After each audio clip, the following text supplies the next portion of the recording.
Very good morning बच्चों, मैं प्रदीप आपका स्वागत करता हूं आपके अपने चैनल प्रदीप फिजिक्स प्लैनेट में। तो बच्चों, हम लोग क्लास 12th के एक करंट इलेक्ट्रिसिटी के लेक्चर को लेकर के चल रहे हैं और करंट इलेक्ट्रिसिटी का लेक्चर हो रहा है काफी आगे तक प्रोसीड, जहां पर आप पहुंच चुके हो पार्ट 16 लेक्चर पे। बच्चों, पार्ट 16 लेक्चर में हम लोग क्या डिस्कस करना है वो तो आपको तभी समझ में अच्छे से आएगा जब आप पार्ट 15 मतलब इसके पहले वाला चैप्टर जाकर के देख लिए होगे। उसको जाके फटाफट से आप देख लेंगे। जब वहां पे आप देख लेंगे तो यहाँ पे कुछ चीजें क्लियर हो जाएंगी और फिर हमें क्या करना है वो चीजें समझ में आने लगेंगी। देखिए, फिर भी मैं छोटा सा रिकॉल कर देता हूं कि हम लोगों ने क्या पढ़ा था। हम लोगों ने देखिए पढ़ा था बच्चों कि सेलों का कॉम्बिनेशन क्यों करें, ठीक है, और कैसे करें। तो हमने कहा था करने की जरूरत यह है कि जब हमारे पास सिंगल सेल है तो कोई इश्यू नहीं है। जब मल्टीपल सेल होंगे तो हमें इसको यूज करना तो पड़ेगा, क्योंकि एक ही सेल तो कोई यूज नहीं करेगा, मल्टीपल सेल यूज करेंगे। तो मल्टीपल सेल को अपने हिसाब से, अपनी रिक्वायरमेंट के हिसाब से अरेंज करना होता है। और अरेंजमेंट देखिए 3 तरीके के होते थे, सीरीज, पैरेलल और फिर उसके बाद मिक्स। बेसिकली मैं बात करूं तो कल हम लोगों ने मिक्स पर ज्यादा फोकस किया था। सीरीज में क्या था कि जब हमारे पास लोड छोटा है तो हम सीरीज में जाएंगे, लोड बड़ा है तो हम पैरेलल में जाएंगे। लेकिन मेरे पास एक और कॉम्बिनेशन था जिसका नाम मिक्स था, जिसमें मिक्स की कॉम्बिनेशन को हम अक्सर इस्तेमाल करते हैं, जिसमें हमें ज्यादा से ज्यादा करंट मिल सकता है। इस बात को आप ध्यान रखेंगे, इसमें कोई प्रॉब्लम नहीं होती और हमें बस कॉम्बिनेशन का ध्यान रखना होता है। तो आपके सामने कल मैंने मिक्स कॉम्बिनेशन की शर्त रखी थी। मिक्स कॉम्बिनेशन की ये शर्त है, जो बच्चे इस शर्त को दिमाग में रख लेंगे उनको कभी प्रॉब्लम नहीं होगी। और ये मिक्स कॉम्बिनेशन की शर्त हो गई, कंडीशन, ठीक है, मिक्स कॉम्बिनेशन की। एक बात ध्यान में रखनी है बच्चों कि यहाँ पर m जो है वो आपको पैरेलल ऑर्डर को बताता है, मतलब पैरेलल में आपने कितना यूज किया है ऑर्डर, और ये आपको बताता है सीरीज में नंबर ऑफ सेल कितने हैं, ठीक है। और ये जो भी कंडीशन मैंने बता रखी है वो सब आइडेंटिकल सेल के लिए है, ठीक है। तो अब हम थोड़ा आगे बढ़ेंगे और देखेंगे कि हमारे पास अगर इस तरीके से क्वेश्चन कोई हो तो हम कैसे डील करेंगे। Let's suppose that we have a arrangement of 18 cells. अगर हमारे पास 18 सेल्स के अरेंजमेंट हो, ठीक है, ईच ऑफ ईएमएफ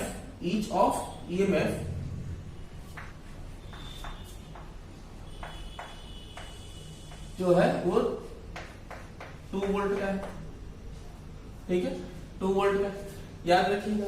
और एक बात और कि हर सेल का जो इंटरनल रेजिस्टेंस है and each cell of internal resistance 0.5 ohm, ठीक है, जिसको एक्सटर्नली बच्चों 1 ओम के रेजिस्टेंस के साथ हमने कर दिया है ऐड। अब आपको बताना है कि 18 सेल्स को जो कि आइडेंटिकल है, समान है, उनको हम कैसे जोड़ें 1 ओम के एक्सटर्नल रेजिस्टेंस के साथ कि हमें मैक्सिमम करंट मिले। To get how can we arrange to get max current, ठीक है बच्चों। ये कॉन्सेप्ट है कि कैसे हम इसको जाने आप लोग अरेंज कर दें कि हमें मैक्सिमम करंट मिले। कोई दिक्कत नहीं है बच्चों, आराम से कर सकते हैं। बस आपके जहन में बात होनी चाहिए कि आपको कैसे चलना है। तो जहन में रख लीजिए कि हमें मिक्स कॉम्बिनेशन के साथ ही चलना है। तो आइए चलते हैं, ठीक है। तो कैसे करेंगे, कंडीशन आपके पास पड़ी हुई है बच्चों। कंडीशन ये है कि एमआर और एनआर की कंडीशन जो है वो हमेशा फॉलो होगी। टोटल नंबर ऑफ सेल कितनी है, तो मान लेते हैं कि एन आपने सीरीज में यूज किया है, ठीक है, रोज में, और ये हमारे कॉलम में कितने हो गए, ये मान लेते हैं पैरेलल में आपने यूज किया है ऑर्डर्स, ठीक है। तो नाउ क्वेश्चन क्या कह रहा है, row into column is equal to कितने सेल है, 18 सेल है बच्चों, ठीक है। सिमिलरली मैं बात करूं कि यहां पर इस कंडीशन को लेकर के चलो, अकॉर्डिंग टू कंडीशन को लेकर के हम चलें, तो now condition is what, m capital R is equal to n small r, ठीक है ना। अब यहाँ पे m capital R into small r, m की जगह पे आप आराम से m ही छोड़ सकते हैं और r की जगह पे 1, और यहाँ पर स्मॉल m की जगह पे क्या पुट कर सकते हैं, स्मॉल m की जगह पे आप पुट कर सकते हैं बच्चों 0.5, और यहाँ पे आप रख सकते हैं स्मॉल r। सिमिलरली यहाँ पर आपको मिल जाएगा m की वैल्यू, और m की वैल्यू क्या मिल गई, m की वैल्यू 0.5 है बच्चों, m की वैल्यू मिल जाएगी n बाई क्या 2, ठीक है, आराम से कर लीजिएगा। ये जब उधर जाएगा तो आप इसको डिवाइड कर लेंगे तो f/2 आ जाएगा। अब इसको रखना होगा, ठीक है। अब आपने क्या किया हुआ है, इसको आप इक्वेशन नंबर 1 सपोज कर लीजिए। अगेन फ्रॉम इक्वेशन 1 में पुट करना होगा हमें। आइए पुट कर देते हैं। तो m के जगह पे आप पुट कर दीजिएगा n/2 और यहां पर बच्चों पहले कितना था, यहां पे पहले था n इज इक्वल टू बच्चों ये हो जाएगा 18, ठीक है 18। तो बच्चों n इंटू n स्क्वायर और यहां से 2 आप इसको इधर से शिफ्ट कर सकते हैं। This is what 18 into 2 that is 36 और n इज इक्वल टू आप रूट ले लेंगे बच्चों इसका, तो ये आ जाएगा आपका कितना 36 किसका होता है बच्चों 6 का। तो यहाँ पे n की वैल्यू आपको मिल गई क्या 6 मिल गई है। थोड़ा और आगे चलते हैं, m की वैल्यू फाइंड आउट करने की कोशिश करते हैं। तो m इज इक्वल टू बच्चों कितना आ जाएगा, तो हम जानते हैं m into n is equal to 18। तो m की जगह पे आप 6 पुट कर दीजिए, m is equal to 18 cancel कर दीजिए तो n की वैल्यू क्या आ गई, ठीक है 2 आ गई। तो यहां से आपने फाइंड आउट कर लिया m की वैल्यू जो कि है कितनी 2। तो m इज इक्वल टू 2 और n इज इक्वल टू क्या आ गया 6 आ गया बच्चों। अब आप क्या करेंगे, मैक्सिमम करंट ड्रॉ करेंगे। मतलब ये क्या बताता है कि आपके जो इस तरह सेल होंगे वो इस तरीके से सेल की जो अरेंजमेंट होंगे वो 6 होंगे और फिर ऐसे ऐसे करके ये क्या होंगे, इसको डिवाइड कर लीजिएगा बच्चों, ये आ जाएगा, इसको डिवाइड करेंगे बच्चों 6m तो ये कैंसिल हो गया। तो यहां पर आपको मिल जाएगा कितना m इज इक्वल टू 3। तो ये m की वैल्यू 3 आ गई और m की वैल्यू बच्चों कितनी आ जाएगी, m की वैल्यू मुझे मिलेगी कितनी 6। हाँ तो ऐसे क्या पता चला, कैसे हमारे जो अरेंजमेंट होंगे कुछ इस तरीके से, इस तरीके जो सेल होंगे वो कैसे होंगे 6 और ये जो इस तरीके से ऑर्डर होंगे वो 3 आपके कॉलम्स होंगे इस तरीके से। तो यहां पर m की वैल्यू 3 और m की वैल्यू 6 आपको अरेंजमेंट करनी होगी। अब थोड़ा मैं देखूंगा कि मैक्सिमम करंट कितना मिलेगा।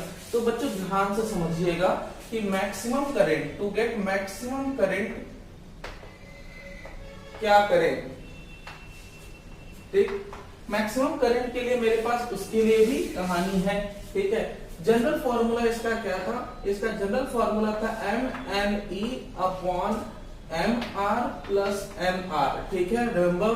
तो यहाँ पे आपने इक्वल कर देना था, तो यहाँ पे आपने इक्वल करा था तो ये मिला था आपको mr प्लस mr। बच्चों ये फाइनली हो गया था 2mr, कैंसिल किया था आपने तो ne अपॉन r। तो यहाँ पर n की जगह पे कितनी है बच्चों 6 वैल्यू है, तो यहाँ पर n की जगह पे आप रख दीजिएगा 6 और e की जगह पे कितना पुट कर दीजिएगा, e की जगह पे आप पुट कर दीजिएगा 2 वोल्ट दिया हुआ था और बच्चों कैपिटल R की जगह पे 1। तो now I is equal to कितना मिल जाएगा 12 एम्पियर। ओके फाइन, n की जगह पे आपने 6 रखा और e की जगह पे 2 रखा और यहां से आपको मिल गया I की मैक्सिमम वैल्यू 12 एम्पियर। तो ये है कॉन्सेप्ट हमारा निकालने का, क्या maximum current in mix combination, ठीक है बात समझ में आई। अच्छा आज हम बात करेंगे आपके सबसे कॉम्प्लिकेटेड करंट इलेक्ट्रिसिटी में कहे जाने वाले नेक्स्ट टॉपिक की। आइए देखते हैं वो कौन सा टॉपिक है। तो बच्चों अब तक आपने जितने भी सर्किट के बारे में जानकारी हासिल की उन सब सर्किट को हम लोग कहते थे सिंपल सर्किट। अब हम पढ़ने जा रहे हैं आज for the very complex circuit, मतलब जहां पर हमें कॉम्प्लेक्स सर्किट के बारे में बात करनी होती है वहां पर हम एक नए कॉन्सेप्ट के बारे में बात करेंगे। This is none other than Kirchhoff's law.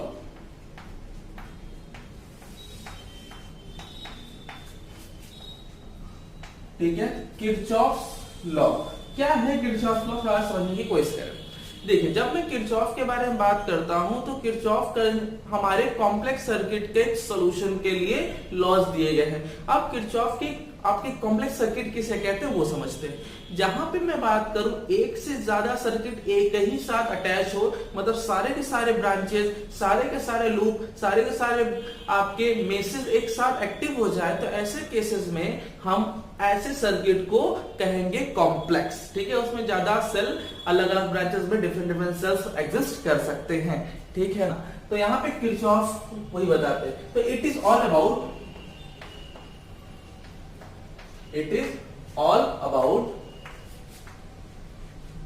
for complex circuit, ठीक है, मतलब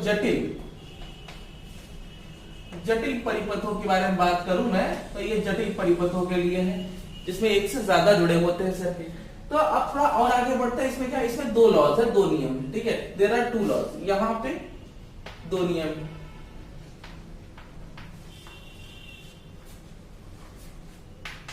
ठीक है, यहां पर बच्चे दो लॉज होते हैं, दो नियम, कौन कौन से बच्चों? सबसे पहला हम आज डिस्कस करेंगे, this is what, this is called Ampere's law, ठीक है, एम्पियर्स लॉ या जंक्शन लॉ।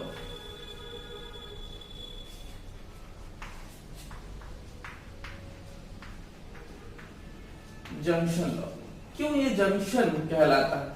आप कभी प्लेटफॉर्म पे गए हो, अक्सर गए होगे प्लेटफॉर्म पे, तो प्लेटफॉर्म जो है उससे एक ऐसी डेस्टिनेशन मानी जाती है जहां पर सारी ट्रेन आकर के रुकते हैं और जहां पर आप ज्वाइन करते हैं और जहां से आप निकलते हैं। तो ध्यान दीजिएगा, प्लेटफॉर्म एक ऐसा डेस्टिनेशन है जहां पे सारी ट्रेनें आकर के हमें कनेक्ट करेंगी और हम इसमें एंटर करेंगे और जो लोग के सफर खत्म हो गए हैं वहां से वो चले जाएंगे। तो आने और जाने का ये जो सफर है इसको बड़े ही प्यार से समझाया है हमारे किरचॉफ ने। क्या समझाया? कहा कि भैया जैसे हमारे पास रेलवे प्लेटफॉर्म है वैसे सर्किट भी होता है, वहां पे भी ऐसा ही कहानी होती है। ढेर सारे अगर वायर्स को अगर हम किसी जगह पे ज्वाइन कर दें तो यहाँ पे करंट आते हैं चले जाते हैं। आने और जाने के इसी क्राइटेरिया को उन्होंने इस कॉन्सेप्ट में समझाया और इसका नाम दिया गया एम्पियर लॉ या फिर जंक्शन लॉ।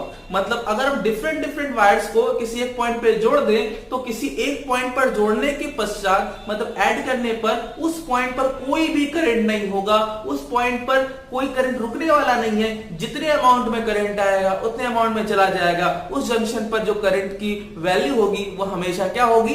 जीरो होगी। ऑफ कोर्स प्लेटफॉर्म पे कौन रहता है भाई?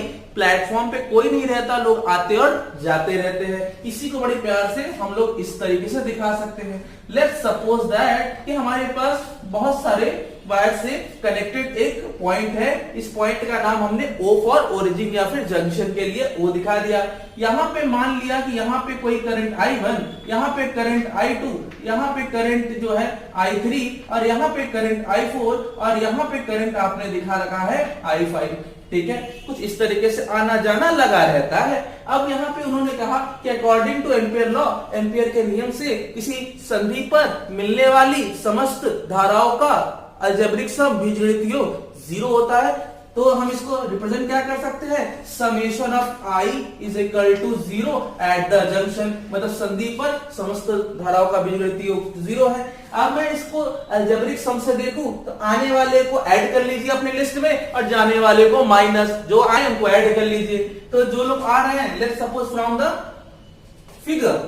फिगर, अगर मैं चित्र से बात करूं फ्रॉम फिगर, तो यहां पर बच्चों आने वाले को भाई लिख लीजिए, ये आए हैं हमारे, प्लस कर लीजिए। ये तो जा रहे हैं, इनको जाने दीजिए, और ये भी जा रहे हैं, इनको भी जाने दीजिए, और ये भी आ रहे हैं, इनको प्लस कीजिए, और ये जा रहे हैं, इनको माइनस कीजिए बच्चों। और इज इक्वल टू सब क्या होना चाहिए? जीरो। यही कॉन्सेप्ट है। तो यहां से आप इसको लिख सकते हो I1 plus I4 is equal to I2 उधर कर दीजिए और I3 इधर कर दीजिए और I5 भी उस साइड हमने शिफ्ट कर दिया। और यहां से आप ये कहेंगे कि लेफ्ट हैंड साइड का जो करंट होगा वो राइट हैंड साइड के इक्वल होगा। मतलब current coming at junction O is equal to current going through the point O is always same whatever its path। मतलब उसके पाथ एक से ज्यादा हो सकते हैं, एक से कम हो सकते हैं, डजेंट मैटर। अमाउंट या मैग्नीट्यूड आने वाले की वैल्यू, अमाउंट ऑफ मैग्नीट्यूड जाने वाले की वैल्यू के बस सम होनी होगी, कंफर्म है। तो ये सारी बातें हमें एम्पियर सर्किट लॉ में सीखने को मिलती हैं। कोई बड़ी बात नहीं, बड़े ही प्यार से हमें ये समझ में आ जाता है, कोई दिक्कत नहीं होगी। अब मैं डिस्कस करूंगी कि ये पूरा कॉन्सेप्ट क्या है कि करंट के मूवमेंट को हमने बोला है चार्ज का मूवमेंट। और बच्चों करंट का मूवमेंट चार्ज का अगर मूवमेंट कहलाता है तो चार्ज आ रहे हैं, चार्ज जा रहा है, तो चार्ज नहीं रुकते हैं। करंट तो उसी के मूवमेंट का नाम रखा गया है। तो charge is the basic concept, basic physical quantity. तो यहां पर आप ये कह सकते हैं कि कोई चार्ज हमने प्रोड्यूस नहीं किया, कोई चार्ज हमने डिस्ट्रॉय नहीं किया, आना और जाना चार्ज का है, तो इस तरीके से हम कह सकते हैं कि दिस प्रिंसिपल, मतलब यह सिद्धांत किस पर बेस्ड है? This principle is all about based upon the conservation of charge. ठीक है, is based upon conservation of charge, मतलब यह आवेश संरक्षण के सिद्धांत पर आधारित है। बहुत ही इंपॉर्टेंट वर्ड ये रहा। अब इसको कैसे करें बच्चों, आइए एग्जांपल से समझने का प्रयास करें। ठीक है, जस्ट थिंक अबाउट इट। ये एक हमारे पास क्या है, कोई ब्रांच बना दिया गया है और कुछ इस तरीके से हमने डिवाइड किया है।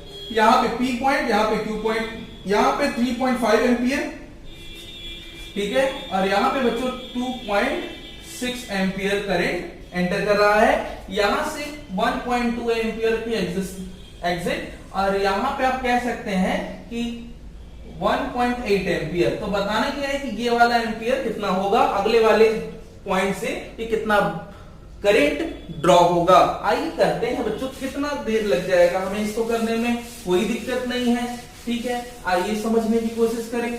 तो यहां पे बच्चों अब P पर आने वाले करंट है और Q से जाने वाले, तो current at P is equal to current at Q। ठीक है ना, इसको ध्यान में रखिएगा। तो यहां पे आने वाले करंट को ऐड कर लीजिए, 3.5 प्लस 2.6, और वहां से जाने वाले हैं 1.2 प्लस 1.8 और फिर प्लस x। ठीक है, अब ऐड कर लीजिए बच्चों, ये हो जाएगा 3.0 प्लस x, और यहां पर ये हो जाएगा आपका 6.1। तो इसको सब्सट्रैक्ट कर लीजिएगा, तो x की वैल्यू 6.1 माइनस 3.0, तो x की वैल्यू आ जाएगी 3.1 एम्पियर बच्चों।